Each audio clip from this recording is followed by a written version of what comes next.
The Yozma IN10 is arguably the best budget bike in its class, retailing for just $1,149. So today, I'm taking it out to find out if it's worth it.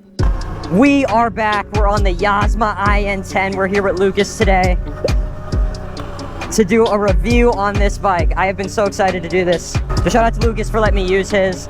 Obviously, there's some broken stuff. The rear right brake is not working, and the display has water in it. But this thing has got some juice to it. Woo! First impressions, super comfortable seat. The display is very hard to see, obviously, in the daytime. We have a light in the front. This is the light. We're not gonna have it on though, because we don't need it on. In my last video, I complained that the Yozma turn radius wasn't very good, and I got a comment on my TikTok saying the Yozma turn radius is actually because I didn't take the things off, but there was nothing built incorrectly on the bike. The turn radius is indeed that bad. There's nothing to remove. It does have that bad of a turn radius. I'll play the clip on screen. I love the sound it makes. They got a nice sound to it. No horn though.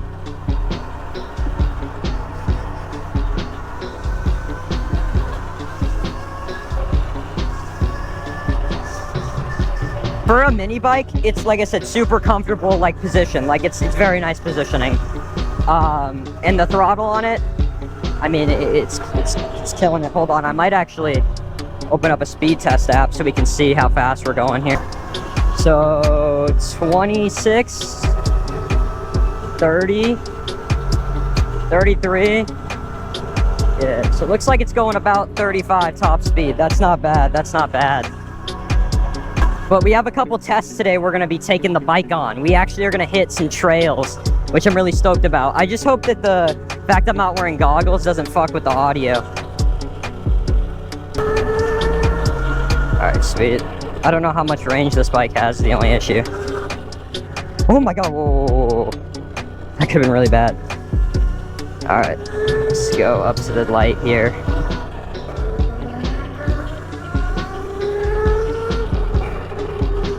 Pretty nice so far. Like, I like the Yozma IN10, dude. It feels so good.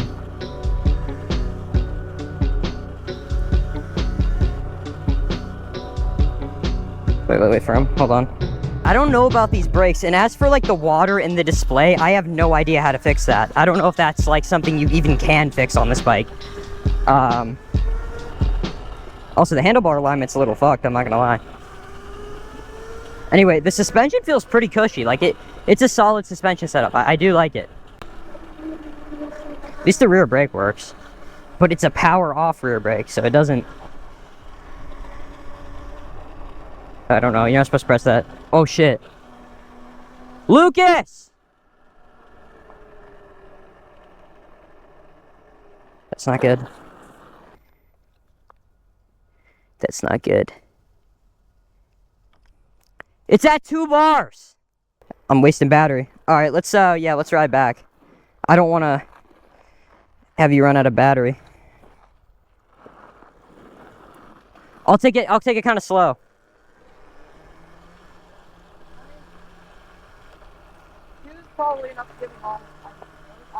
What was it at when you rode over here? I think it was 3, but it's weird. So unfortunately, the Yozma IN10 does not have an insane amount of range on it, which is okay. The first thing I don't like about the bike is when you are in the highest power mode, it feels very wobbly. I have not had that issue on the Strike bike, which I did ride, and I don't think this is a fair comparison, but the RTR, obviously $2,500, did not feel, like, uncomfortable at all. It felt perfect. This bike, it feels like it cannot handle the power it has. So I could only imagine this thing with the Bluetooth dongle, and you add on 10 miles per hour more to it.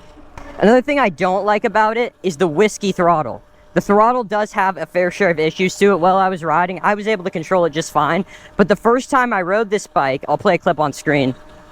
I don't got much better. That was weird. I didn't even hit the throttle and it throttled. I haven't noticed it that much on this ride. And another thing I don't like is what the hell is going on with this display. Why is water able to get in the display and make it hard to view? I cannot view the power modes. I cannot view the speed that I'm going. That is a serious issue, and Yozma needs to fix that. All right, we're gonna do a little speed test here. 21, 24, 32, 33. All right, 30, I'd say 34 is top speed on this. Final thoughts on the Yozma IN10. I love the bike. I love the way it looks. It looks amazing. The whiskey throttle is a little bit of an issue, and the quality of the bike does show. But I do love, like I said, the plastics. I like everything. However, I noticed this battery wrap was actually installed by him, so don't expect that. The dirt tires are pretty nice. However, the 12x14 setup is not my favorite. However, it's going to come with every single budget Emoto setup that you have. And the seat is very, very comfortable. I love the plastic setup that it does have. Like I said, it's got a nice, beautiful look to it. And additionally, the suspension isn't that bad. However, like I said previously in the video, I do not like the way it feels when you're going full throttle. It's got a very uncomfortable feel. I was a little worried I was going to crash when I did the speed test there. The brakes are pretty solid on it. I mean, they're good for a budget bike. However, this is showing its signs. This bike was never dropped by him. This happened by his own finger, which shows the quality this bike does have. All right, that's going to do it for today's video. I want to thank Lucas for letting me borrow his Yozma IN10. Hope you guys enjoyed today's video. That is my review. I'm sorry for this video being a short one, but I will see you guys in the next video.